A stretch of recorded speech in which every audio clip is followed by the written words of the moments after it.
Hoy vamos a comenzar en verano nuestra nueva serie que es basada en los Salmos. Y como pudieron ver, esta serie se llama Lista de Reproducción para el Verano. ¿A cuántos de ustedes les gusta cantar? A mí me gusta cantar, pero yo solo me atrevo a cantar cuando estoy en la ducha. No me pidan que cante en público. Pero Dios nos creó para cantar, ¿no? Somos un pueblo que canta. Si se fijan, en la historia de la humanidad es una historia de canto y de música.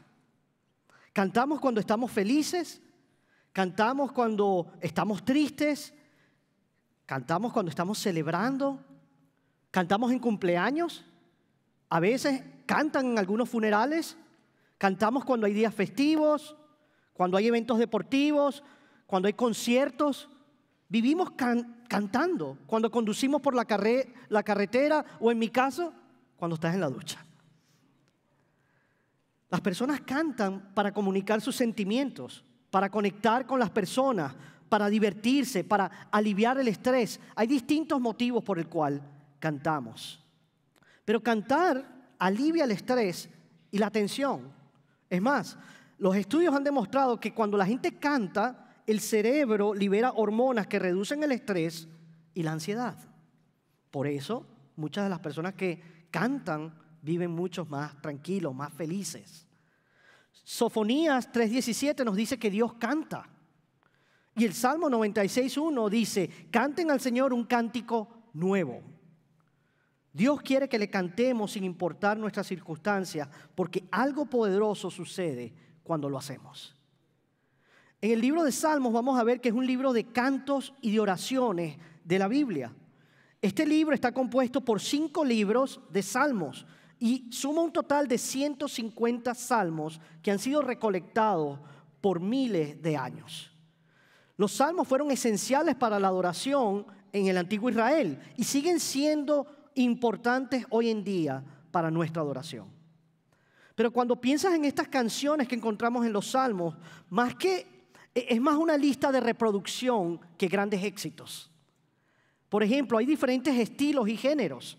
Vas a ver que algunos salmos son como canciones alegres, otros salmos son tristes, otros salmos parecen ser canciones deprimentes, otros parecen ser enojados. También hay salmos que son como ansiosos y otros que son muy emocionantes. Cada salmo está escrito dentro de su contexto y despierta diferentes emociones durante las etapas de la vida. Sin embargo, los salmos nos dan un mensaje y es que en todo tiempo, sin importar las circunstancias, debemos alabar al Señor. Ahora, en estos salmos hay diferentes autores. Por ejemplo, David, el rey David, es el que escribió la mayoría de los salmos. Pero también está Asaf, también está, por ejemplo, los hijos de Coré, está el propio Salomón, Moisés, Etán, Emán y algunos otros que simplemente son desconocidos. Entonces, este libro tiene una introducción, que son los Salmos 1 y 2, y también tienen una conclusión, que son los Salmos 149 y 150. Pero hoy nos vamos a enfocar en el Salmo 1, que es la clave del resto de los Salmos. El Salmo 1 establece un contraste entre dos formas de vivir que tienen dos resultados diferentes.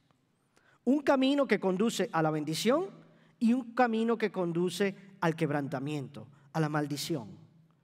El llamado del libro de los Salmos es a elegir qué camino tomarás, el de la bendición o el de quebrantamiento. Así que veamos nuestro primer punto. ¿Cuál es el camino de la bendición? Versículo 1 nos dice, cuán bienaventurado es el hombre.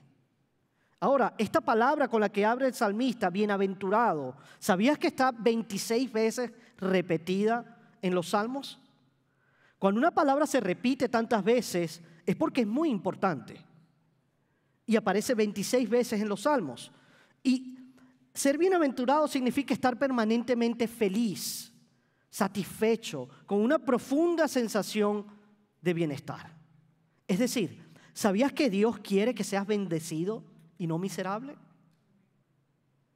Pero ser bendecido no es una felicidad superficial que sube y baja como una montaña rusa porque depende de nuestras circunstancias, sino que es un sentimiento profundo y duradero de alegría y satisfacción.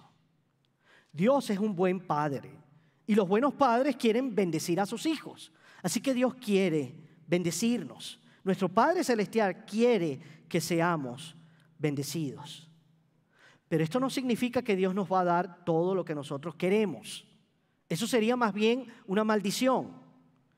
Porque a veces la mejor bendición que Dios puede darnos es decir no. A veces algo que nosotros queremos puede ser perjudicial para nosotros y no lo sabemos. Es como cuando un niño viene y te pide un revólver, un arma. A veces nuestras oraciones, a veces nuestras peticiones son cosas que nos harían daños a nosotros mismos. Y la mejor bendición es que Dios diga no. Pero la mayor bendición es conocer a Dios. No hay mayor bendición que eso. Conocer a Dios te va a bendecir más que cualquier otra cosa. Cuando alguien dice, por ejemplo, yo soy tan bendecido, lo primero que nos viene a la mente o la razón por la que esa persona lo dice es porque se refiere a su salud, goza de buena salud, se refiere a su familia está bien, se refiere a sus posesiones, tiene varias posesiones, a sus habilidades, a las oportunidades que la vida le ha dado. Nosotros generalmente pensamos en esos términos. Y sí, esas cosas todas son una bendición, pero no son la bendición suprema. Porque todas esas cosas pueden cambiar y no importan en realidad en la eternidad. Pero el conocimiento de Dios va a perdurar. Eso perdurará para siempre y es lo único que importa en última instancia. Por eso en Jeremías capítulo 9, versículos 23 y 24, vemos que así dice el Señor: no se gloríe el sabio de su sabiduría, ni se gloríe el poderoso de su poder, ni el rico se gloríe de su riqueza. Pero si alguien se gloría, gloríese de esto, de que me entiende y me conoce. Pues yo soy el Señor que hago misericordia, derecho y justicia en la tierra, porque en estas cosas me complazco, declara el Señor. No hay mayor bendición que conocer al Señor. Nos continúa diciendo el Salmo que es bienaventurado el hombre que no anda. Fíjense, comienza con una negación. Si quieres ser bendecido, entonces no hagas esto. Ahora, a nosotros no nos gustan los mandatos negativos, porque nosotros queremos que todos nos afirmen. Pero los mandamientos negativos en la Biblia son para bien nuestro. Los mandamientos que Dios nos da son para nuestro bien. Así que si quieres ser bendecido, no caigas en esa espiral de estupidez del mundo. Y si tú sigues leyendo el Salmo, te das cuenta que hay una progresión de ese andar. Primeramente, el hombre anda, luego se detiene y luego se sienta. Es decir, lo que nos dice el Salmo es que el hombre bienaventurado no anda en el consejo de los impíos, no sigue a la multitud, no acepta el consejo de los malvados. El hombre bienaventurado no se detiene en el camino de los pecadores, es decir, no se asemeja a la multitud, no sigue las corrientes, no afirma las acciones de los pecadores. La persona bienaventurado no se sienta en la silla de los escarnecedores. Es decir, no pone su confianza en la multitud, no pone su confianza en la moda y tampoco adopta esa actitud de los burladores, de los escarnecedores. Cuando leemos estos versículos, nos damos cuenta que quien influye en tu vida importa. Presta atención, aquel o aquello que influye en tu vida importa. ¿A quién escuchas? ¿Qué ves? ¿Con quién andas? Importa. No en vano dice, muéstrame a tus amigos y te mostraré tu futuro. De hecho, Proverbios nos advierte en el capítulo 13, versículo 20, el que anda con sabios será sabio, pero el compañero de los necios sufrirá daño. Fíjense, no dice que se vuelve necio, dice que sufre daño. La necedad siempre es peligrosa, siempre vas a sufrir daño. Así que tus amistades importan demasiado. Cuando se trata de amistades, las mujeres tienen tendencia a hacer relaciones profundas, pero nosotros los hombres no. De hecho, los hombres casados no tienen amistades profundas y significativas. Un estudio dice que 1 de cada 5 hombres afirma que cuenta con apoyo emocional de un amigo. 1 de cada 5. Lo que la mayoría de nosotros, los hombres, tenemos son conocidos. Conocidos con los que jugamos golf, con los que salimos a pescar, algunos con los que se van y beben, otros que juegan deportes. Son relaciones casuales, pero no son profundas. Joby Martin dijo, ¿tienes a alguien en tu vida que te hable de ti mismo? Pregúntate esta mañana, ¿tienes alguien en tu vida que te hable sobre ti mismo? ¿Alguien que te ama más que la amistad? ¿Que se quedaría callado por preservar la amistad? ¿Tienes a alguien que ora genuinamente por ti? Si no es así, entonces necesitas amigos de verdad. Ahora te preguntarás, ¿dónde puedo encontrarlos? Bueno, él recomienda, únete a un grupo. Únete a un grupo de la iglesia. Porque tanto hombres como mujeres necesitan hermanos y hermanos en su vida. No solo amigos, sino hermanos, porque la vida es una guerra y tenemos que lucharla juntos. Pero para muchos no son los amigos la influencia. Hay algunos que no tienen amigos que influyan en su vida, sino más bien otras personas o otras cosas influyentes en su vida.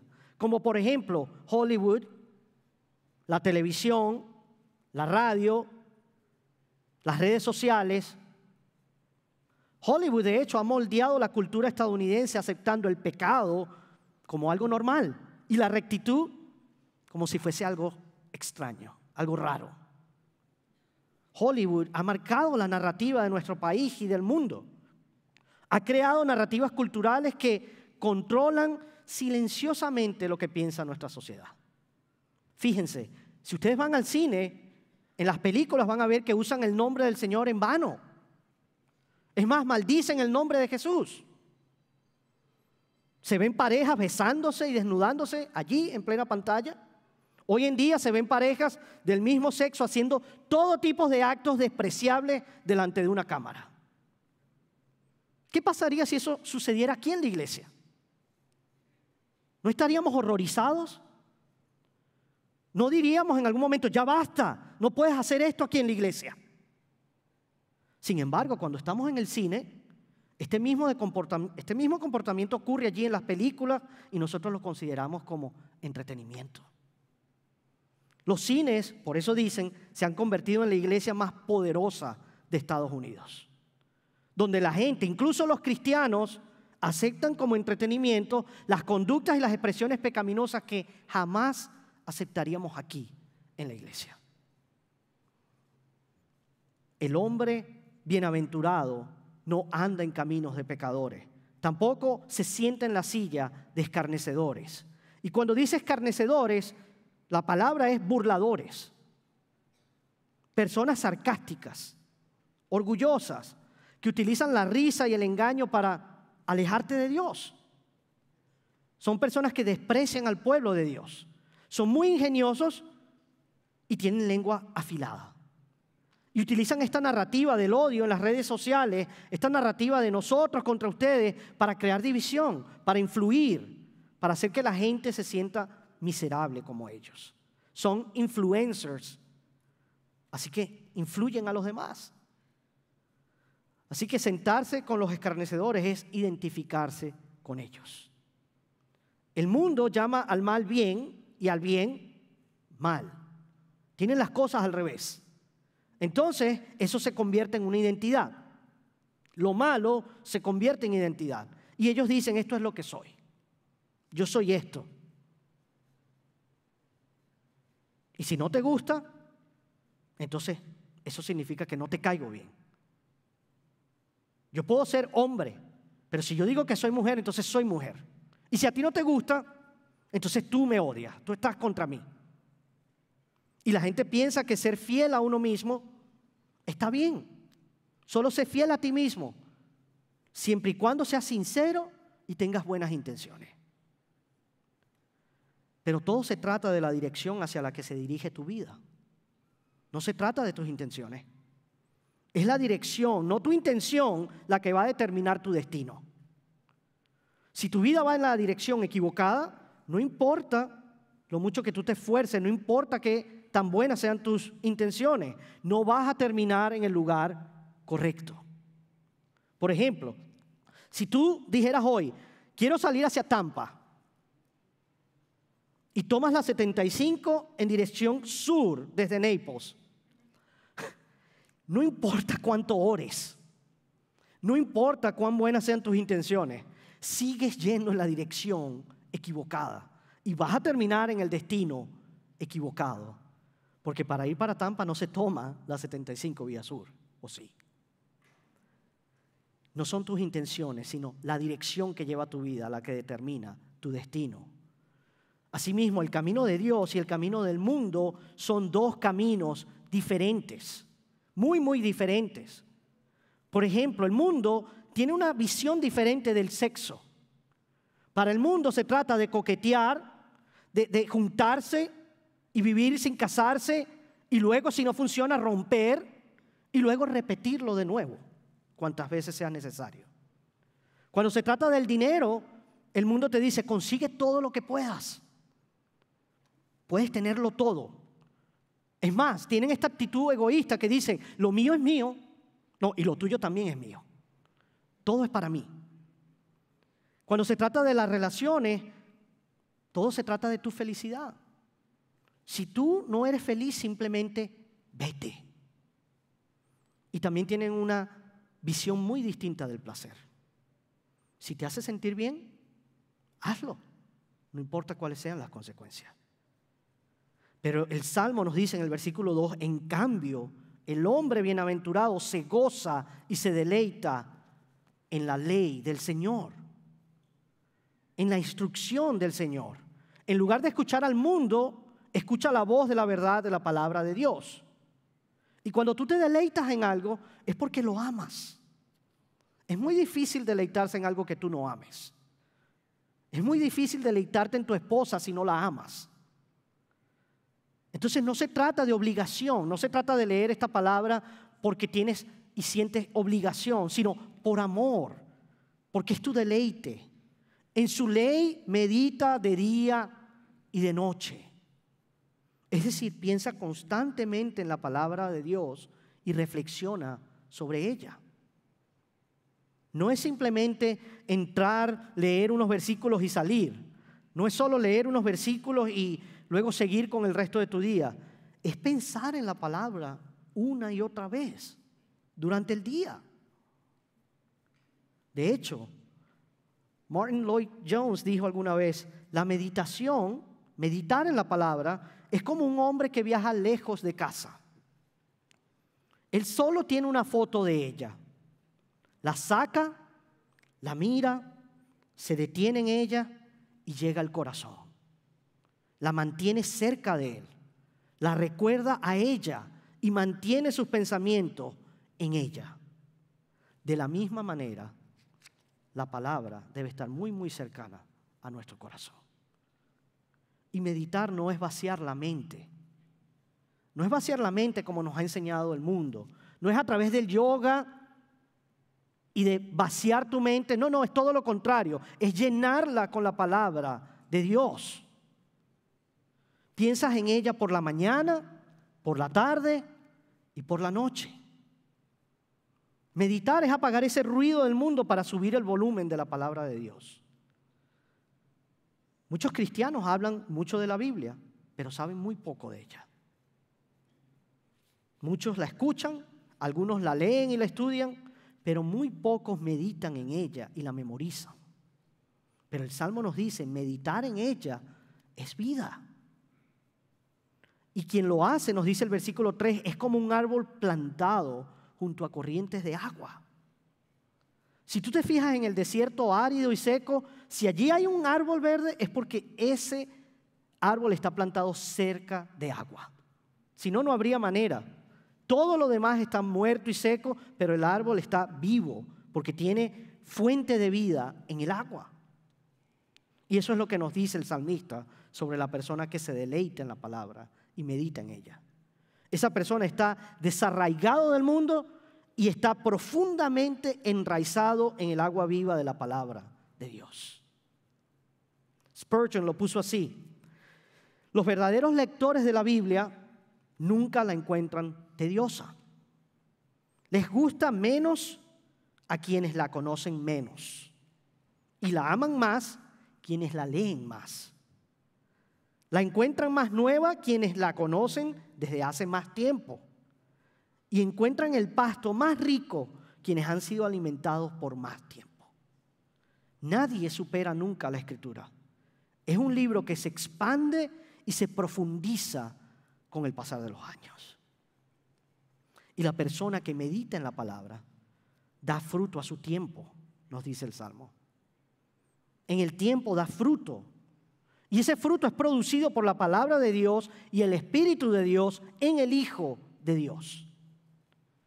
El fruto más grande es conocer más a Cristo y ser cada vez más como Él.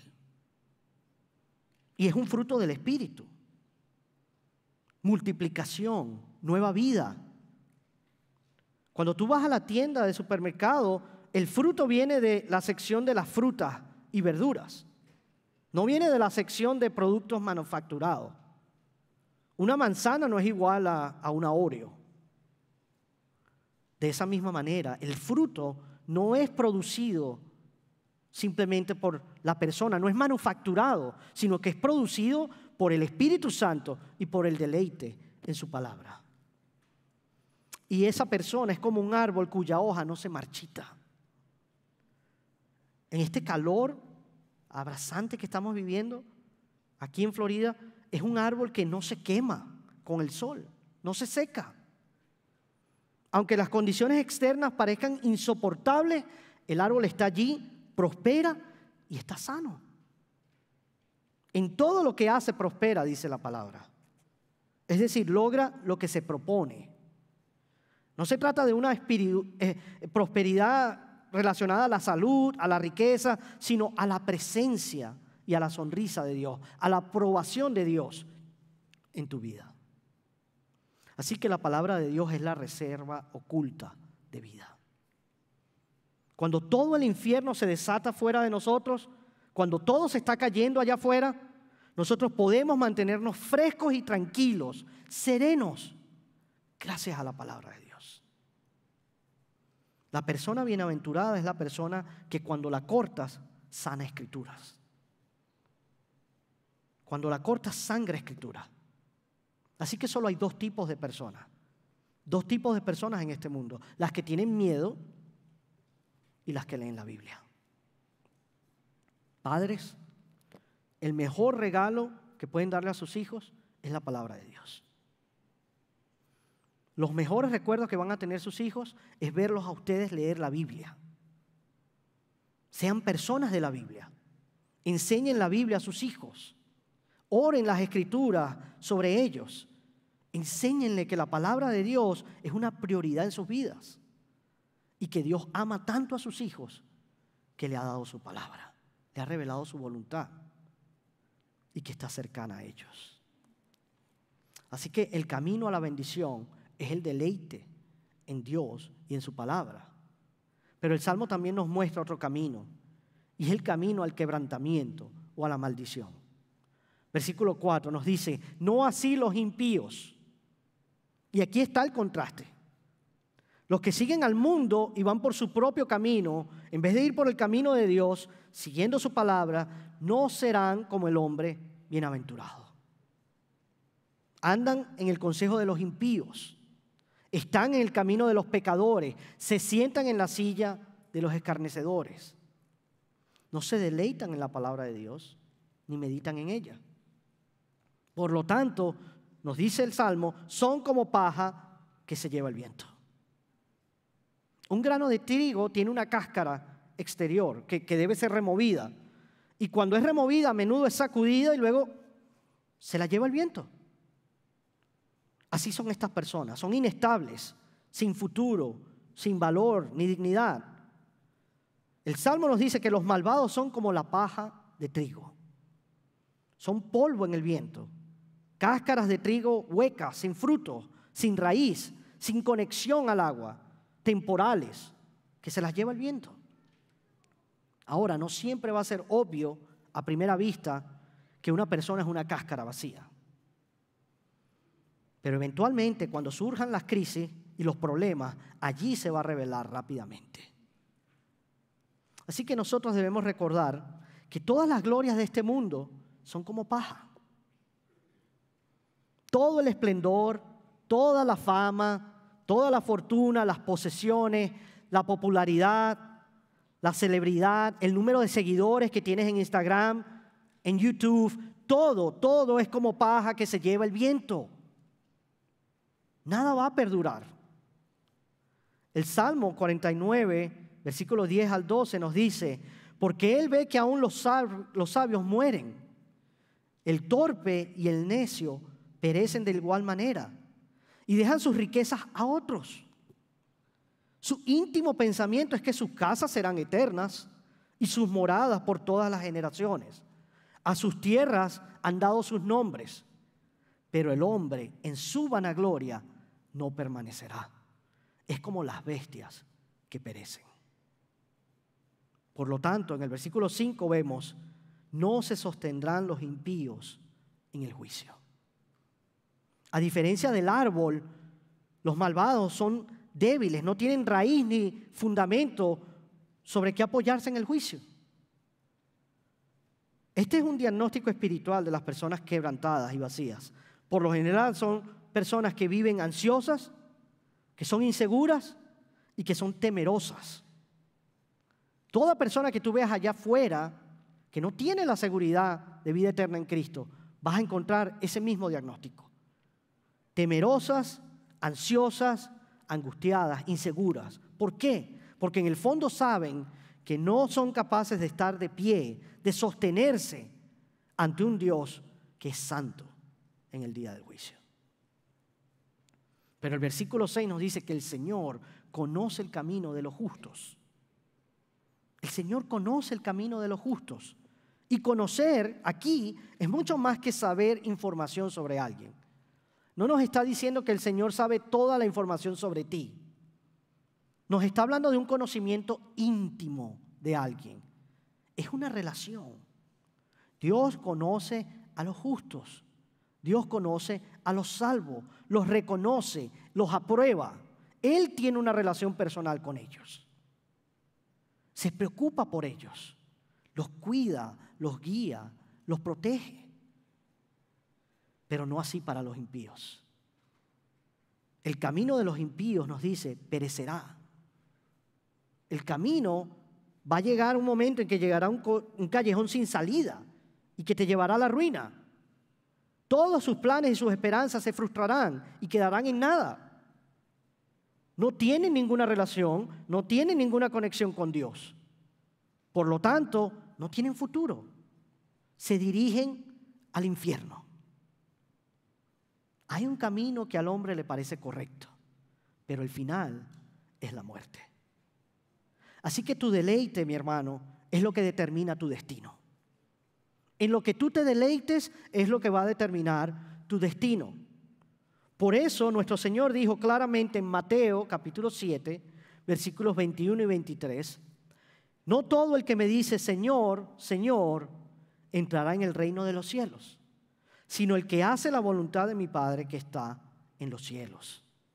Muchos me dirán en aquel día, Señor, Señor, ¿no profetizamos en tu nombre? Y en tu nombre echamos fuera demonios y en tu nombre hicimos muchos milagros. Entonces les declararé, jamás los conocí. Apártense de mí los que practican la iniquidad. En el juicio, Jesús nos dice que habrá personas con currículos impresionantes. ¿Se fijaron? Personas que profetizan, personas que realizan exorcismo, personas que hacen milagros. Muchos de los autoproclamados apóstoles, profetas, pastores, maestros y autores que simplemente buscan su vanagloria, que engañan a las personas y que buscan gloria para sí mismos. Pero sus currículos no equivalen a una relación correcta con Dios. Necesitan algo que todas sus buenas obras, todas sus habilidades, todos sus títulos no pueden lograr. Necesitan una justicia perfecta. Por eso Jesús les dice, apártense de mí, porque nunca los conocí. El salmista en el Salmo 1 nos da dos opciones para vivir: el camino de la bendición o el camino del quebrantamiento. Al final, la pregunta fundamental para todos nosotros es: ¿qué camino elegiremos? ¿Qué camino elegiremos hoy? El problema es que tú y yo siempre elegimos el camino del quebrantamiento por nuestra propia voluntad. Nosotros nacemos naturalmente inclinados al pecado. Nacemos naturalmente inclinados a escuchar el consejo de los malvados, a aceptar las acciones de los pecadores, a adoptar la actitud del burlador, del escarnecedor. Nosotros naturalmente rechazaremos la palabra de Dios en lugar de deleitarnos en ella. Y vamos a seguir nuestro propio camino en lugar del camino de Dios. Entonces, ¿cuál es la solución? No podremos estar de pie en el día de juicio ante un Dios santo, no viviendo de esa manera. ¿Cómo podemos entonces elegir el camino de la bendición? Solo a través de Jesús. En última instancia, el Salmo 1 trata sobre Jesús. Es todo sobre Jesús. Porque Jesús es el hombre perfecto y verdaderamente bienaventurado. Y el único camino a la felicidad duradera. Jesús no siguió el consejo de los malvados, sino que vivió una vida perfecta en su misión al Padre. Jesús no se detuvo en el camino de los pecadores, sino que vino a rescatarlos y murió en lugar de ellos. Jesús no se sentó en la silla de los escarnecedores, los burladores, sino en la silla de la misericordia. Jesús se deleita plenamente en la palabra de Dios. Él medita en ella día y noche. Nunca duerme ni se adormece. Jesús es el árbol de vida plantado junto a corrientes de agua viva. Jesús produce fruto y su fruto es vida eterna. Es el árbol firme que permanece verde en cualquier época del año. Y así son todos los que permanecen en Él. En todo lo que hace Jesús prospera y triunfa. Nunca falla. Él es la roca y el fundamento firme para todos los que confían en Él. Jesús es nuestra única esperanza y refugio en el día del juicio, porque Él ya tomó el juicio de Dios por nosotros en la cruz. Así que en Jesús podemos saber que Dios se deleita realmente en nosotros. Por lo tanto, podemos nosotros deleitarnos en Dios a través de su palabra. ¿A cuál te estás pareciendo más? ¿A la paja o a Cristo? ¿A quién recurres y en quién confías? ¿Estás siguiendo el camino de Cristo o estás siguiendo el camino del mundo? Que tu respuesta hoy sea afirmativamente: yo decido seguir el camino de Cristo. Vamos a ponernos de pie para cerrar en oración y en cántico.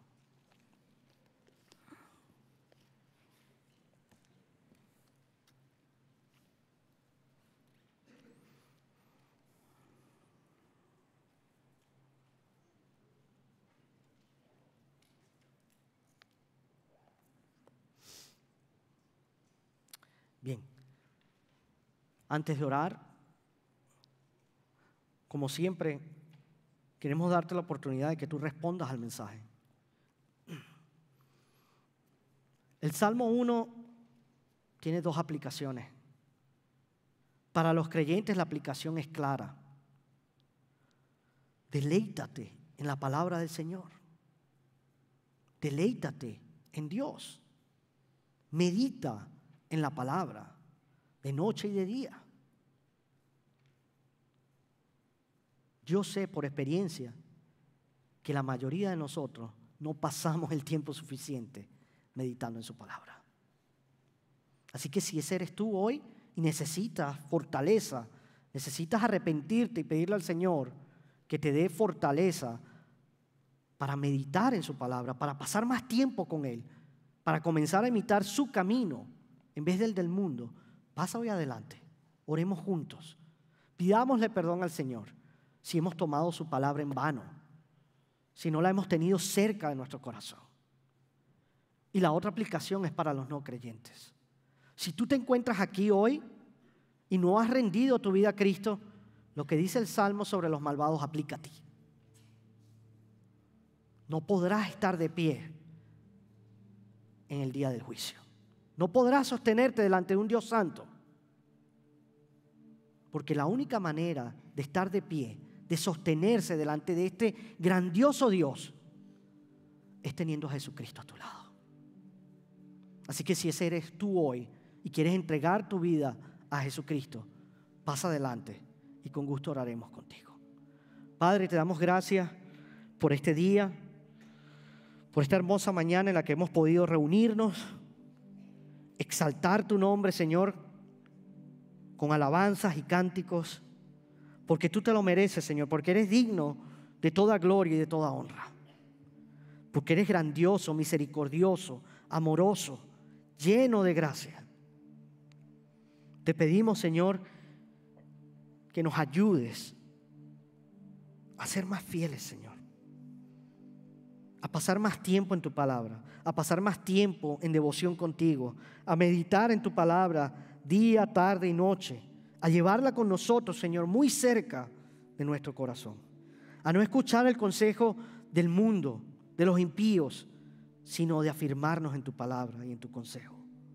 Y te pedimos por todo aquel que está aquí hoy, Señor, y que aún no te conoce. Si tú lo estás llamando, Señor, que abra su corazón, responda a tu predicación y rinda su vida a ti.